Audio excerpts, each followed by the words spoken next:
In the mid-1990s, a supercomputer built by IBM called Deep Blue played chess against then world champion Garry Kasparov. There were 2 matches, each encompassing 6 games. The first match was won by Kasparov 4-2, but that loss netted Deep Blue a world first, the first computer program to defeat a world champion in a classical game of chess under official tournament rules. The second match, though, which took place in mid-1997, went to Deep Blue, 3.5 to 2.5, those halves the result of 3 draws out of the 6 games. This earned Deep Blue the additional accolade of having been the first computer program to defeat a world champion in a match, a complete collection of 6 games, ever. This was, and still is by many, considered to be a milestone moment in the history of the game of chess, but also, more broadly, in the development of software, of what you might call a type of artificial intelligence, as long as we're sticking with a non-general intelligence definition of the term, software that can do impressive computation, and something that seems a bit like thinking, but which is really mostly just brute forcing problems with incredible algorithmic sophistication. That's not meant to underplay the significance of the event, however. Up until this point, it was considered a bit of a truism that chess was a game in which humans would probably always maintain the upper hand over our machines. Computers were powerful, but somewhat linear thinkers, after all, and chess required creativity. The sheer number of possible moves and outcomes requires a sort of dexterity to one's thinking. Having shown that this wasn't necessarily the case, the dominant narrative shifted to the traditional Chinese board game, Go, which has in some ways simpler rules than chess, but a far larger set of potential moves, and thus it should require more human intuition. The way that we think, it was thought, would forever give us an advantage over computers at this game, despite AI's ever-increasing sophistication and strength. This assumption was also disproven, though it took nearly a decade to get to the point where a piece of software built by Google called AlphaGo defeated, over the course of 5 matches, 18-time world champion of Go, Lee Sedol, utilizing a new approach. While Deep Blue mostly relied on brute force computation, figuring out all possible moves among millions and choosing the best ones from that collection, AlphaGo made use of neural networks, which are algorithms that are set up in such a way that they can recognize patterns, and a subfield of machine learning called reinforcement learning, which is a way to teach software to do better by incentivizing it to achieve certain outcomes. So learning from experience and becoming familiar with how the game of Go is played, rather than simply looking at all possible options and attempting to very quickly extrapolate a win from that data set. AlphaGo won 4 of the 5 matches and was awarded the rank of Grand Master by the Korea Baduk Association, which is the association that oversees professional Go players in South Korea. In both cases, it was thought to be impossible by the mainstream that these games would ever be dominated by software, up until the moment that they were. In the aftermath, there was shock and alarm. There were freakouts by players and by the institutions that managed these games, these tournaments. And there were heightened worries that machines would come for some other sacred cow next, some new thing that we consider to be quite human, perhaps exclusively so, things that we perhaps at times have come to define ourselves by. We are clever animals after all, so playing chess, playing Go, these are human things. Other creatures might play at playing, they might move pieces around on the board or whatnot, but they're not really playing chess. And then out of nowhere, seemingly, these bits and bytes, these tools that we have built, outcompete our very best. At the moment, as of the day I'm recording this, AI has moved on to the world of competitive video gaming, stomping pretty much everyone in the world of StarCraft 2, which is a very popular, very strategy-focused online video game. And other specialized AI have moved on to other sorts of games as well, some already having established top positions in that game, others still working on doing so. There's something somewhat deflating about all of this, even when you remember that it was humans who built these machines. There's still something subtly wrong feeling about the whole situation, almost like we've been dethroned against our will by our intellectual offspring. And if we allow ourselves to think about what that might mean, we can't help but wonder if we have become outmoded, no longer valuable for anything. What can we do that they cannot learn to do better? What I'd like to talk about today is automation and what it might mean for the future of social expectation, the things that we create, and the work that we do.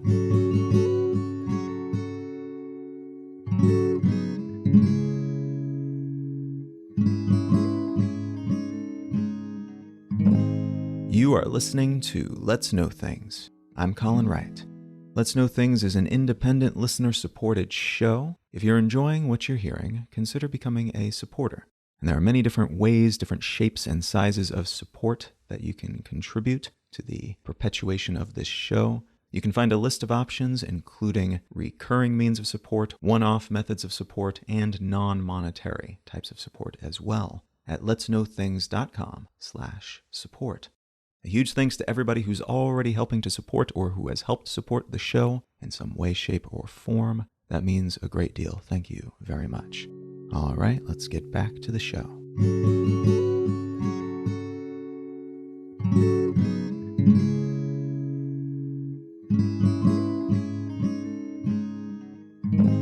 The article I'd like to start with today comes from Wired, and it's actually a brief article followed by an interview with one of the Grandmaster game players mentioned in the intro, former chess Grandmaster of the world, Garry Kasparov.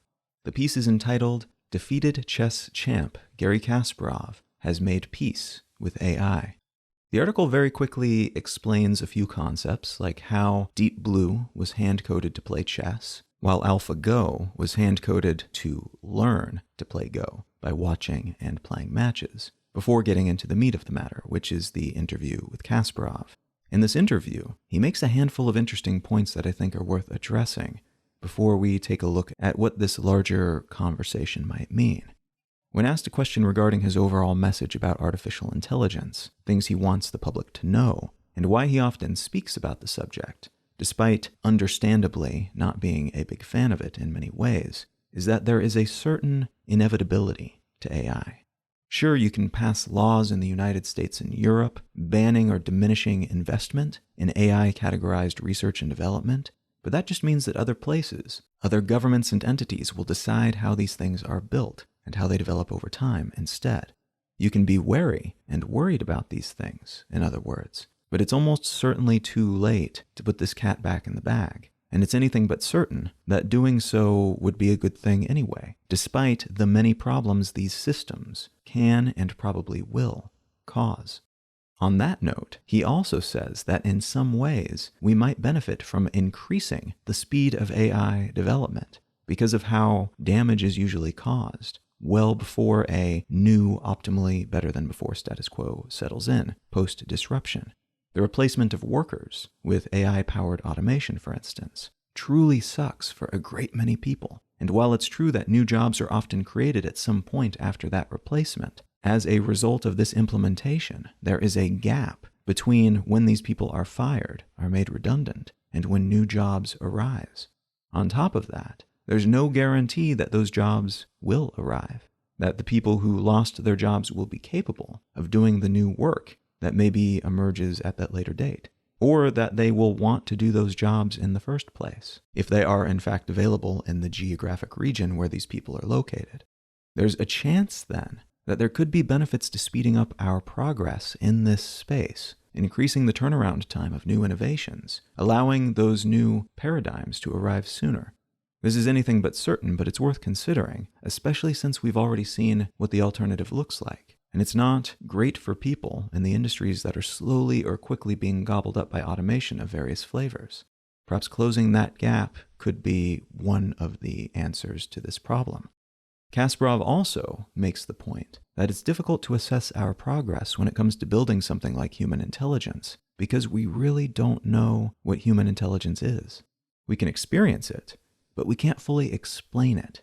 It's not clear, or for certain, that we're not just immensely complex algorithms, just as it's not clear that we are not tapping into some consciousness ether that exists in another dimension. We just don't know. And because we don't know what human intelligence looks like, or how to truly define it accurately, we can't properly assess how close or far away we might be to building something that is like it, or replicating it wholesale.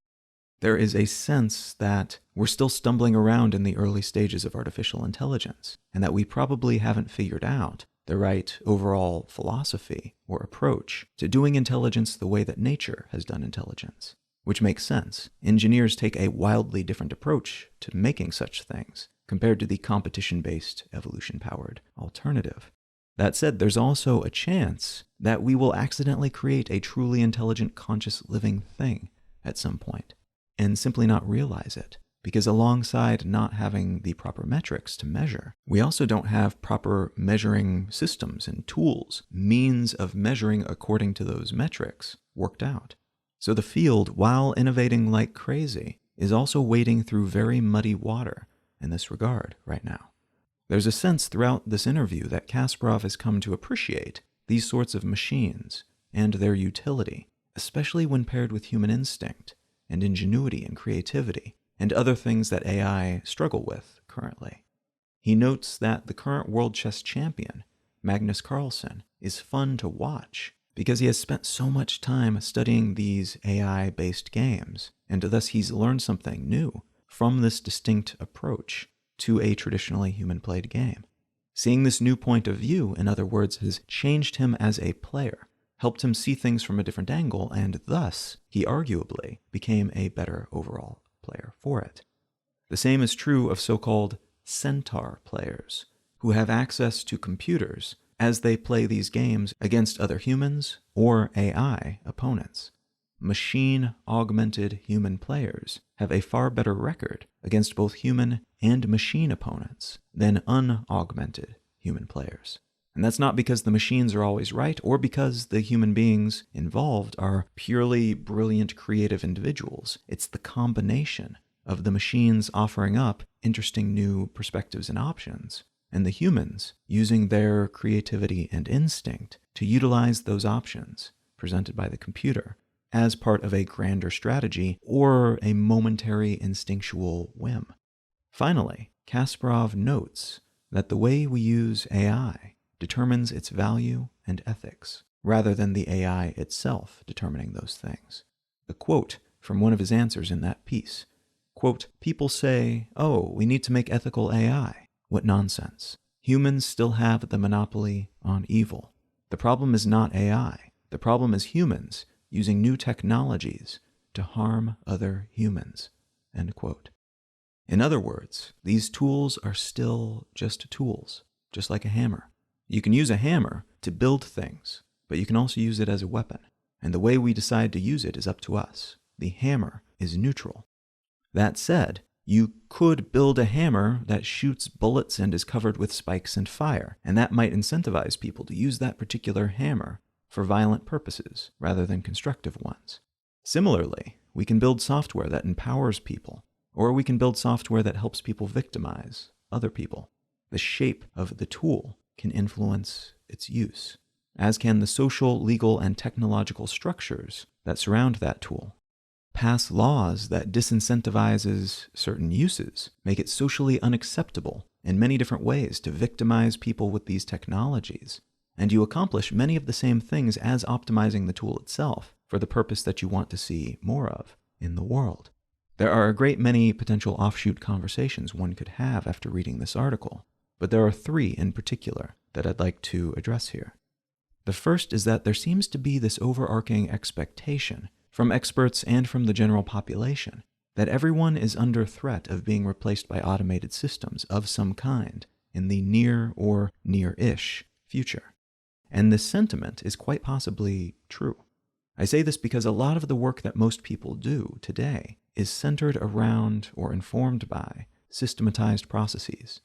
This is a result of the breaking apart of the tasks and specialization push that began in the 19th and really picked up steam in the 20th century, leading to industrialized production and economies of scale and other wonderful things that allow us to produce more for cheaper than ever before, systems upon which our modern abundance is predicated. But because of that specialization and systemization, we are also, many of us, trained to behave more like computers, more like cogs in a larger machine, because that makes us more trainable, more interchangeable, and more replaceable. Replaceable by other people, but also by new innovations, whether we're talking about cotton gins or artificial intelligence. This isn't an inherently negative thing. There are pros and cons to this state of affairs, but it is something that makes a great deal of the work that we do susceptible to replacement with automated stand-ins. And this is true of any task or collection of tasks that can be outlined as a set of instructions. That is what an algorithm is, after all. And the more complex algorithms can handle more sets of instructions, with more edge cases taken into consideration. So even the traditional defense of certain careers requiring too much complex decision-making and creativity is not necessarily a solid means of protection, because these technologies are in the process of infringing upon those spaces as well. This does not need to be a bad thing. It just seems to be under the current paradigm, because most of us need to make money in order to pay the bills, to buy food, and so on. We cannot survive, most of us, without jobs. And that means if someone or something takes our job or kills off that entire career path, that sucks for us. It sucks for anyone impacted by that kind of change. If we had stronger safety nets and systems that could keep people okay in between careers, or to ensure that we're more capable of working within the newly established meta-context of this shift, working with the AI and the bots and the algorithms and everything else, rather than being completely replaced by them, these moments might be less panic-inducing and more interesting or even exciting. After all, this is work that some human formerly had to spend their time doing. And now machines, which don't care, as far as we know, how boring the task that they're doing happens to be, or how much effort it takes, or how dangerous it is, are doing that labor instead. Objectively, that is pretty rad.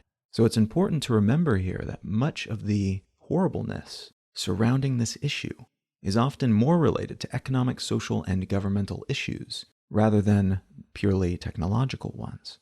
Second, because of this newish reality, it's likely that at some point we will need to fundamentally change our education systems and our expectations of what it is to become educated. I suspect, and I am definitely not alone in this, that the new dynamic will include some kind of integration of lifelong learning structures into the current structure that we already have in most places of fundamental education. For many of us today, if we're lucky, we get some kind of primary education into our teens, perhaps get some more focused education after that at university or the equivalent, and then some of us get our masters or doctorates or even further specialized education after that. But regardless of how far that education takes us, for the majority of people, that's where education ends. That's the cutoff point. And it makes sense that this is the case if you see education as preparation for the work that you're going to be doing from that point forward for the rest of your life. But if that expectation of lifelong work, a single or just a couple of lifelong careers, if that changes, it makes sense that we might want to change the educational assumptions underpinning that expectation as well. Now, this is not a new idea. Lifelong learning is actually baked into many cultures, and some educational systems make accommodations for those who want to continue learning as they get older, or who want to pursue more knowledge just for the fun of it post-retirement. But such systems will almost certainly need to be expanded dramatically in scope and scale if we're going to help people get the new education that they need, to acquire new skills that they need, if their profession or entire career path disappears when they are still decades away from retirement age, or if the job for which they were trained no longer exists just a few years after they graduate. We've already seen some efforts in this space from some universities and from the private market, selling or giving away online courses in particular, often in the form of MOOCs or massive open online courses, because of how comparably well these generally at-your-own-pace setups scale. This space is kind of a Wild West, though, at the moment, and it's not clear how best to set up systems meant to regularly help people gain new skills in education at different points throughout their lives, and perhaps a great many times. It's equally unclear how we can shift public perception of such behavior so that it doesn't seem like a failure that a person should be ashamed of, or arduous work that one should be resentful of, to undertake this kind of supplementary education. Ideally, this is seen as an opportunity and as the cool civilizational upgrade that it could be, as long as humans are not being left in the lurch as these automation innovations are implemented. And third, the work that we do and how we do that work will almost certainly change as a result of these other shifts as well. As I mentioned before, this needn't be an inherently negative thing. It could be exciting and interesting. It could also be an opportunity to do higher level work than we were previously able to do on scale. When the most dangerous, boring, repetitive, non-growth oriented labor, both physical and computational, is done by our tools, by our hardware and software, that frees up human minds and bodies that are capable of thinking and acting more abstractly, more creatively, to do other things. This doesn't mean that we can't continue to do these things that automation can do. People still bake bread in the traditional way because they enjoy it, and because the output is somewhat different than the mass-produced bread that makes up most of the market. The same is true of doing accounting by hand or illustrating a portrait, even when a computer could do a pretty bang-up job of both if you upload your taxes or a photo. But it does mean that we might have more of a choice, and that fewer people will have their time, their lives, relegated to mind-numbing responsibilities that they will definitely do when their paycheck depends on it, but would not choose to do if more interesting options were available. And those options would, theoretically at least, be available because we would have infrastructure in place to let anyone learn whatever they want to learn. And thus most people would be more capable of taking employment higher up the production, the economic, the creativity pyramid. Like Kasparov, I also tend to think it very possible that many of us will find careers, whatever our specialties, working with AI, with bots, with other types of automation in the near future. As these systems become more capable, they will likely still need human companions, shepherds, if you will, to guide them, to herd them, to make use of the information they provide us, to make moral and ethical choices so that they know how to operate and what to optimize for. This fits with the concept of human beings becoming increasingly empowered by what are sometimes called agents, bits of software, like upgraded personal assistants, that we always have access to and which can amplify our capabilities in numerous ways. Our herd, our bots, may take different shapes and have different specialties, do different things, but those who know how to wrangle them, which doesn't necessarily mean that you have any coding know-how, by the way, those who know how to work with these things, with these agents, with these automated systems, and how to get them to do what they're meant to do, and as well as possible, they will likely have a lot of opportunities in the coming years, regardless of the specific industry in which they are working. It may be that we have a long while to wait before any of the infrastructure that would seemingly be required to convert this threat into an opportunity is available, and especially available on the necessary scale. But it is thinkable now, today, to be considering how we might pave the path for what comes next, what we might do to build bridge-like technologies and systems to help span that gap, to help people currently in between jobs and careers. We can ask ourselves how we might leverage the very same technologies that put them out of work to help them find their next opportunity, and to be okay, to be safe, and to flourish in the meantime. There are many possible ways that all of this could actually happen in terms of the specifics, which is good, because we will likely need a great many solutions to choose from and to try and to experiment with and to evolve if we want them to be applicable around the world to the great many wonderfully different people who could potentially benefit from them.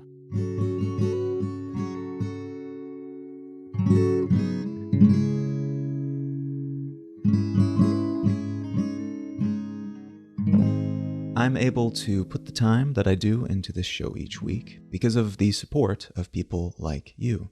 If you're enjoying what you're hearing here, if you are finding some value in this show, consider becoming a supporter. which might mean creating a recurring donation of some kind via Patreon or via PayPal. It might mean some kind of one-off contribution via Venmo or Buy Me a Coffee or some other app. Or it may mean some kind of non-monetary contribution, like sharing the show with a friend, sharing your favorite episode on your social network of choice, and or leaving a quick review wherever you get your podcasts. This podcast takes a significant amount of time to put together each week, and I'm only able to commit the time that I do to it because of such support. A huge thanks to everybody who's already supporting the show in some way, shape, or form, and thank you very much in advance if you're considering doing so. You can find a list of different ways to support this podcast at letsknowthings.com/support.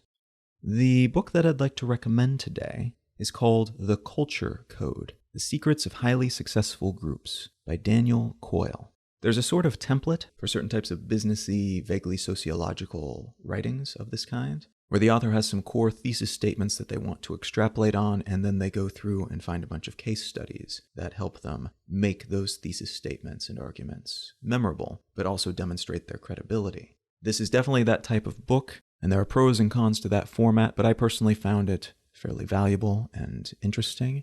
I am somebody who tends to work solo on almost everything for a variety of reasons, but I also think it's valuable to understand how to work with other people, whatever position you might have within that community that you're a part of or temporarily a part of.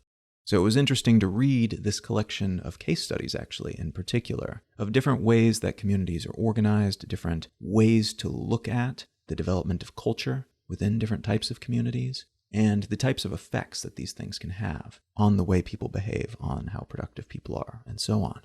If any of that sounds interesting to you, consider picking up a copy of The Culture Code by Daniel Coyle.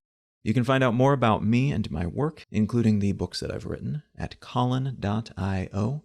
You can find the show notes for this episode and every episode of the podcast at letsknowthings.com. And you can find some of my other work at exilelifestyle.com, brainlenses.com, and askcolin.com. Feel free to reach out and say howdy on your social network of choice. I'm Colin Wright on Facebook and at Colin is my name on Twitter and Instagram and such.